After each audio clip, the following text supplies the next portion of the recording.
Un champ qui s'étend sur des milliers d'hectares. Bienvenue à Mashamba. Nous sommes dans le village de Futuka, à 30 km de la ville de Lubumbashi. Cette ferme de 15 000 hectares, plus vaste que la ville de Paris, appartient à l'homme d'affaires et politicien congolais Moïse Katumbi Chapwe. Des maïs à perte de vue constituent la principale culture. Ils occupent plus ou moins 11 000 hectares. Les 4 000 hectares restants sont repartis entre la culture du soja et le parc animalier. Mashamba, c'est aussi une minoterie, toujours une propriété de Moïse Katumbi. Ainsi, la récolte provenant de la ferme est ramenée ici pour le broyage et le conditionnement. Le résultat final, c'est ce sac de farine de maïs Mashamba de 25 kg. La farine Mashamba est consommée dans l'espace Katanga, voire dans le Kasaï.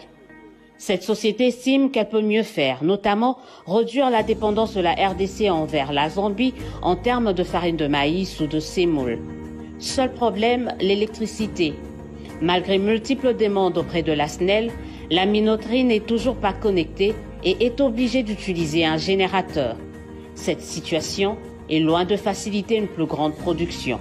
Depuis que nous avons commencé, depuis septembre 2018, nous fonctionnons avec du carburant. Nous avons un générateur et nous n'avons pas encore été connectés à l'électricité. C'est ça notre cri d'alarme. Si on peut nous donner main forte de secours, on va bien fonctionner. À en croire un de ses proches, la revanche du sol sur le sous-sol, Moïse Katumbi y a cru et y croit. C'est possible, selon cet homme d'affaires, de faire de la RDC le grenier de l'Afrique. Mais cela passe par une prise de conscience, de la détermination, tout en investissant dans le capital humain.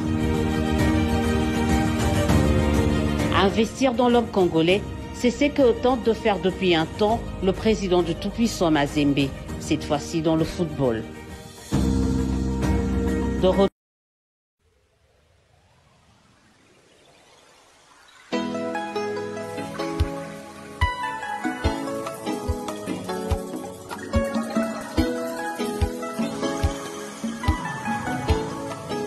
Sangui Pumba. Il est toujours difficile d'être aimé que d'aimer.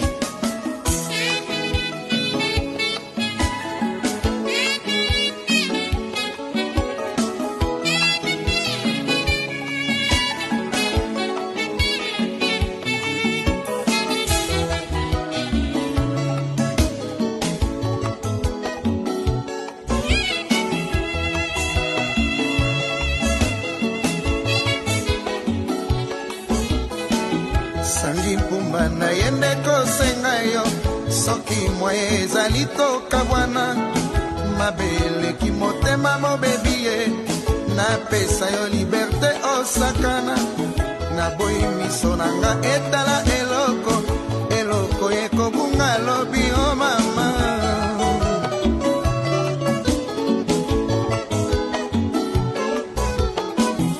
ngayo yo nakomi nde kozonga asanduku ya makambo na moto nalongoli zuwa patience esilie napesa bino permission bobalana soki mwana alingi kosimba moto otika ye asimba mokolo akozika koyeba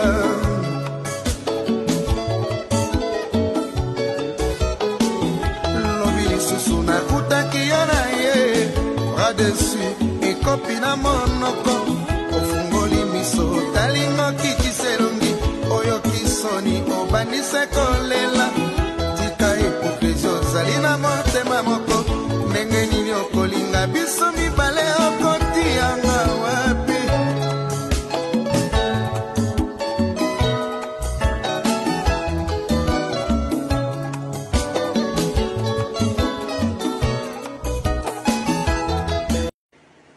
l'industrialisation, le développement dont on peut parler. Oh, bah, grand pays à monde, le même bah, Sénégal, africain, bah, pays, bah, c'est ça. C'est le type, il y a agriculture industrielle ou agroalimentaire, même que nous, industrielle. bino moko momuntu bandaki banda na ferme place 6500 hectares kaka bati yango na masango babuki eke dépôt après dépôt et awa place traitement nango ebandi ti tozwa ndenge sac oyo ezaleli. Et ça, c'est un Congolais qui a fait ça. Moïse Katumbi Tchap. La plupart des politiciens congolais sont en panne d'imagination, dépassés par les événements. Le roi n'a la vision. Ils arrivent dans la politique, ils bimbongo, une année après ça, ils ont le pouvoir, ils ont 6 mois, parce qu'ils ont la vision. Bande des aventuriers, un petit groupe d'individus. Idée de mon côté, comment on peut faire développer les pays. Mais ici, je trouve quand même les choses organisées. Bomoni ferme wana, bomoni ndenge toye awa. Matériel oyo, je voyage dans les bambons à Libanda, je n'ai rien envié. L'Afrique du Sud, la Chine, la Belgique et le reste. Parce que on a moni awa, ndenge toko développer. Mais vous imaginez aujourd'hui, awa na o katanga, bah, le problème il y a farine de temps à autre pour la mine. Parce que bazo lukaka ka Zambie atinde la bango. Mais ceux qui te vendent à l'éloque, il y a 4 et 3 ans, on a katanga kaka pour la ngo. C'est que Tito que la Colombie, problème on est aux alliés sous-soutés.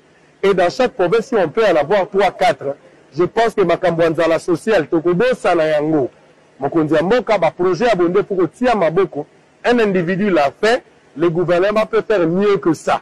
Mais malheureusement, pour le compte du gouvernement, projet Bukangalonzo que moi j'exige, et puis Nazar signe avec force en tant que Congolais, parce que Zambongo va contribuable. Il y a lieu, l'inspecteur général, il y a finance. Bah, mais pour interpeller les 4 ministres, on va intervenir dans le projet à Bukangalonzo.